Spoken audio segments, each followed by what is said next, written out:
Tá passando e eu só dormindo. Não é não, esse não é não, esse não. Ai, como eu vou fazer pra esse dia ficar bem melhor? Ai, eu vou dormir mais. Gente, e esse dia está passando e esse vento me levando o meu cabelo.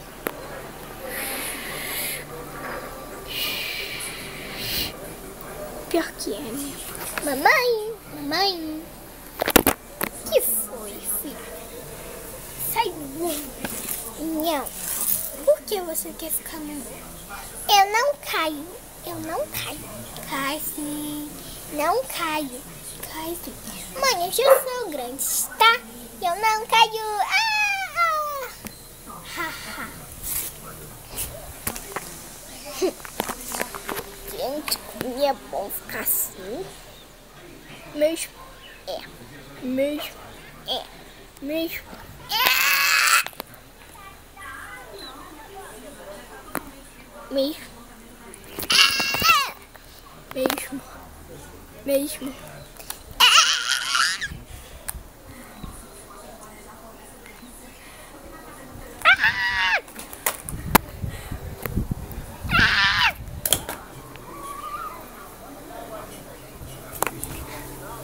Ai, caí.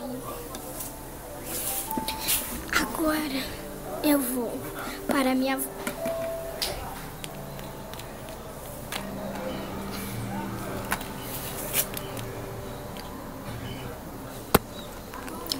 Esquece. Então, filha, vamos trocar a fralda? Vamos!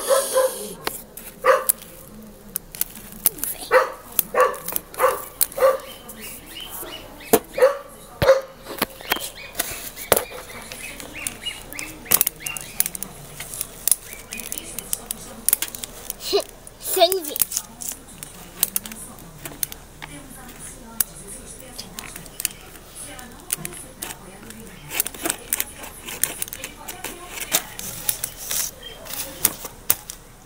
Finalmente comi, câmera.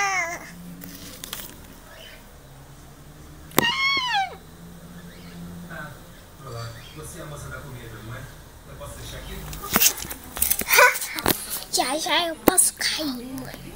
Ah, filha, só você mesmo. Eu vou cair, não vai não.